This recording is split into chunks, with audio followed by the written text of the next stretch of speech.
I knew something was wrong the second the room went quiet. My daughter had just finished playing the piano, her small hand still trembling above the keys. The final note had barely faded when I realized what was missing. No applause, no polite nods, just silence. And then I heard it, just loud enough to cut through the quiet. A woman somewhere behind me whispered, "That's the poor girl, the one with the single mom." I felt my chest tighten, my ears rang. I couldn't even turn around. I just sat there, frozen, my hands gripping the edge of the seat like it could keep me from falling apart. My daughter's name is Zariah. She's 9 years old, and last night she played her heart out at her school's annual talent show. She wrote her own song, practiced it for weeks, poured every ounce of herself into it. I watched her stay up late after homework, headphones in, tapping out melodies on a tiny keyboard we bought from a yard sale. She believed in that song.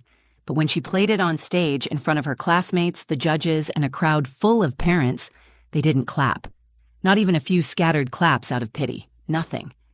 I looked at her from my seat in the middle row. She bowed like I taught her, then glanced up, searching for some kind of reaction. Her eyes met mine, and for a moment I thought I saw her swallow it down. The disappointment, the confusion, the shame. I was trying so hard not to cry. And then, just when I thought I would have to stand up, grab her hand, and walk her out of that auditorium like we were escaping a fire, something happened.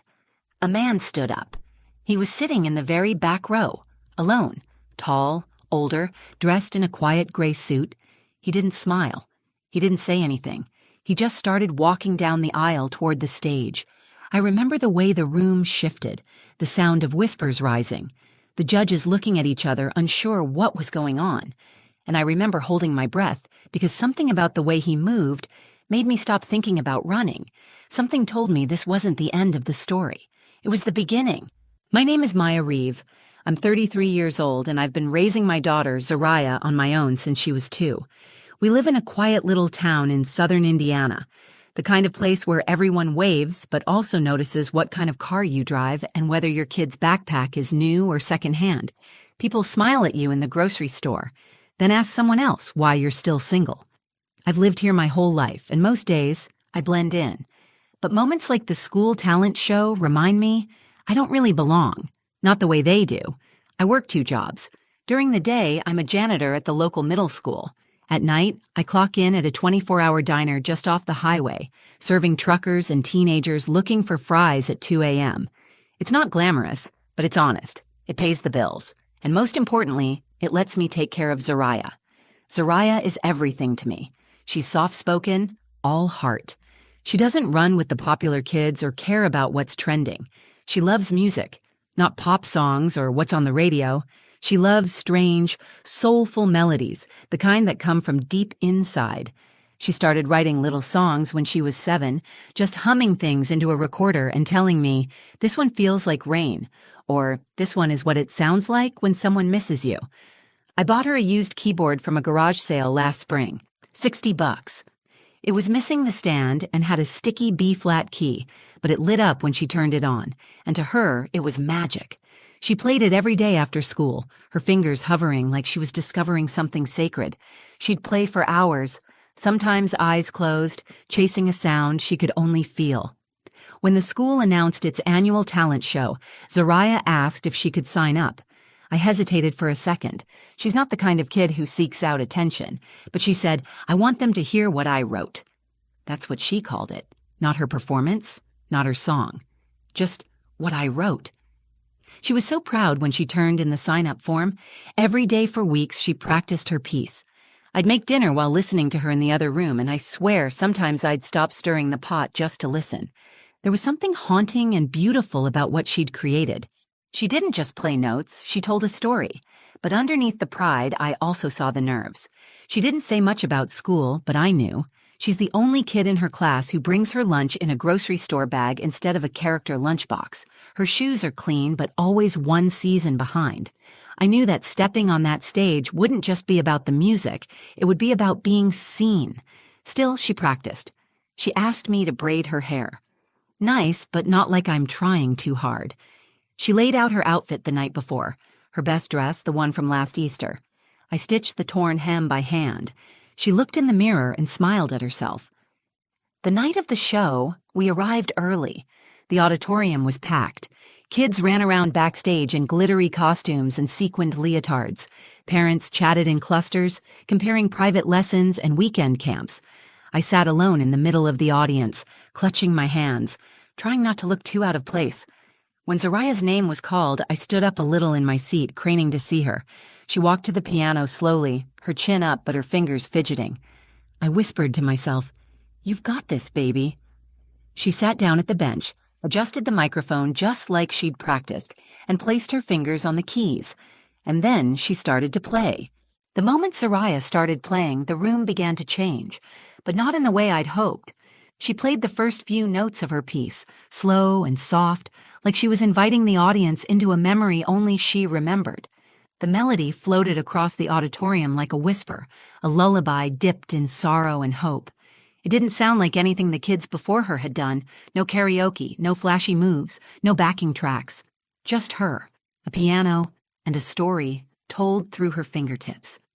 I sat on the edge of my seat, heart pounding with pride, watching her close her eyes as the notes carried her away. But as I scanned the audience, I could feel something else. They weren't listening.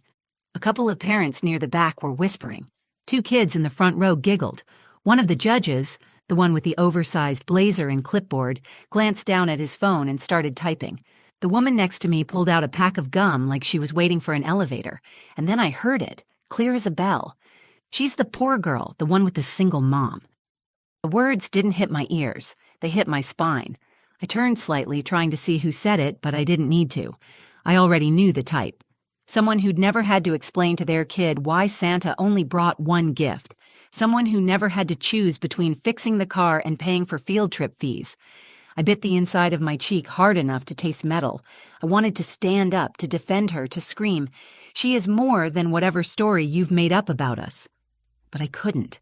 My legs wouldn't move. My body was locked in place, my pulse pounding in my throat. Zariah kept playing.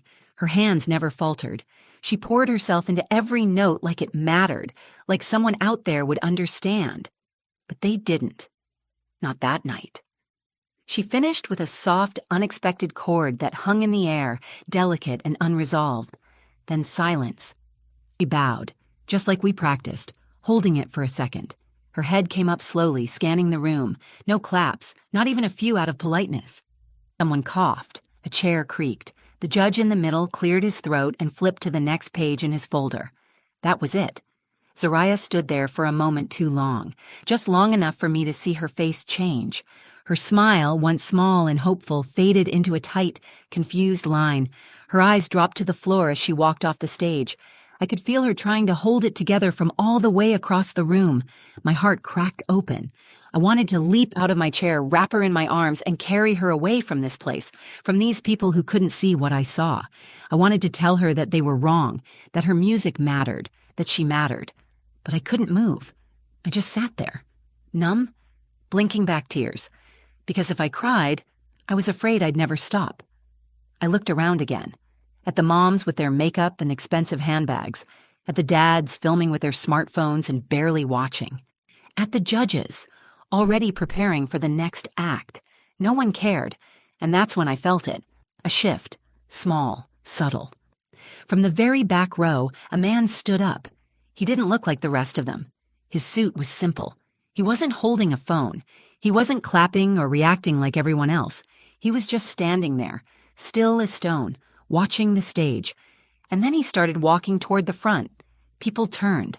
Someone whispered, "Who is that?" The judges looked at one another, puzzled. The next act was supposed to be a group dance routine. No one was scheduled to speak. I sat up straighter, instinctively placing a hand over my chest. I didn't know who he was or what he was doing, but something told me this man was here for her. At first, no one stopped him. The man in the gray suit kept walking slowly down the aisle, hands tucked behind his back, steady like he was used to being watched. He didn't seem in a hurry. He didn't hesitate. But with every step, the room grew quieter. Even the parents who had been whispering fell silent one by one. The judges looked confused. One of them half rose from her chair as if to intercept him, but then sat back down, unsure. The kids backstage peeked around the curtain, wide-eyed. I kept my eyes on Zariah. She was standing at the edge of the stage now, off to the side, half in the shadows, clutching her music folder to her chest. She wasn't crying, but she wasn't okay either. Her mouth was tight, and her shoulders were curled inward like she was trying to fold herself into a smaller shape. The man reached the front of the room and turned to face the judges. "Excuse me," he said, his voice calm but firm. "Would it be all right if I borrowed the microphone for a moment?" That was all he said. Nothing dramatic, no big speech, just a simple, respectful request. The room was frozen. One of the judges, a young man in a maroon blazer, glanced at the others, then gave a barely perceptible nod. A student volunteer handed the man the mic without saying a word. He walked slowly to center stage, turned to face the crowd, and lifted the microphone. "My name is Dr. Elias Monroe," he said, "and I wasn't supposed to be here tonight. My flight home got canceled, so I came to watch my granddaughter perform. But then I heard something that stopped me cold." He paused. The room leaned in. "I've spent my life teaching piano at Juilliard.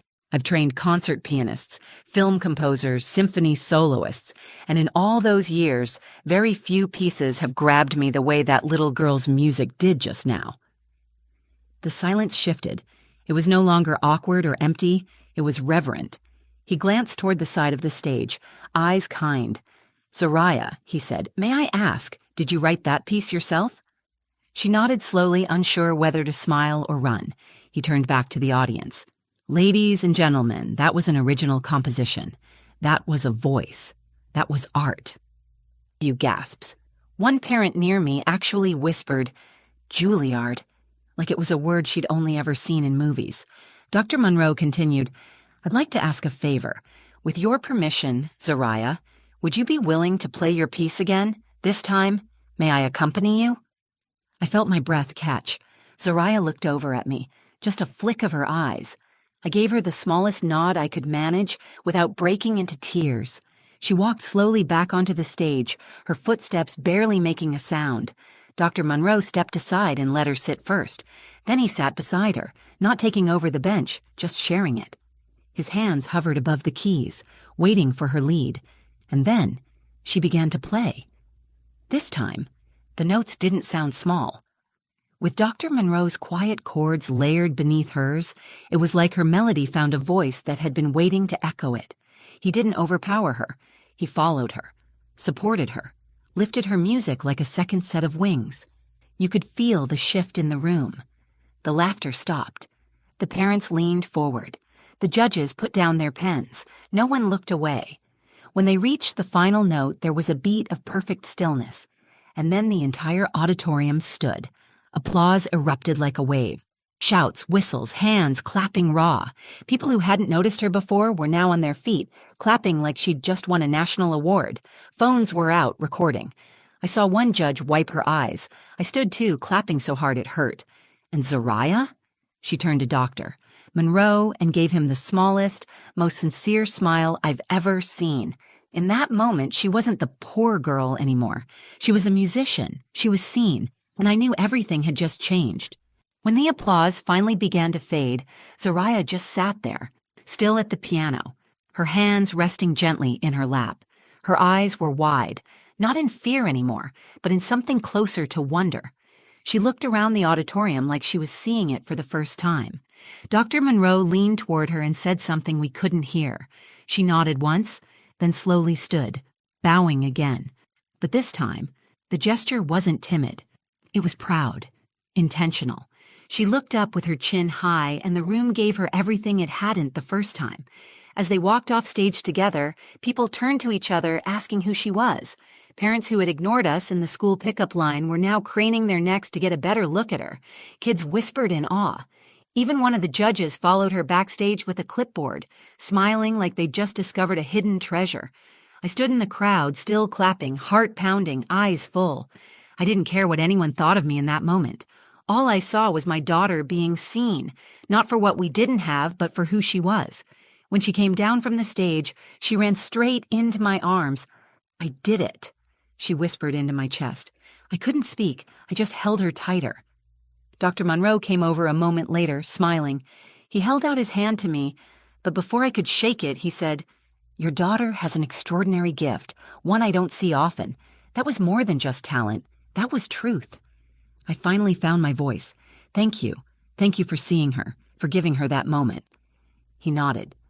It wasn't mine to give. She created it. All I did was make sure no one missed it. Then he reached into his coat pocket and handed me a card. It was embossed with his name and a New York address. If you're open to it, he said, I'd like to connect her with someone at a youth arts foundation I work with. They offer weekend intensives and private mentorship for gifted young composers. She won't have to audition. I already heard what I needed to. I was stunned. I looked down at the card, then back at him. She's never taken a formal lesson, I said. I mean, we can't really afford much right now. He smiled. That won't be a problem. This is about access. She deserves to be nurtured, not just noticed. Zariah looked up at me, unsure, like she was asking permission just with her eyes. I nodded, trying not to cry. Say thank you, baby. Thank you, she said, her voice small but steady. Dr. Monroe tipped his head, turned, and walked back toward the crowd. That night, after we got home, Zariah didn't want to take off her dress. She sat on the living room floor, keyboard in her lap, humming something new. I brought us bowls of cereal because I couldn't muster the energy to cook, and we ate cross-legged on a blanket like a picnic under the ceiling fan. She played a few bars of her new song and looked up at me. Do you think I can really go? She asked. To the place the music man said? I reached over, tucked a curl behind her ear, and said, You already did.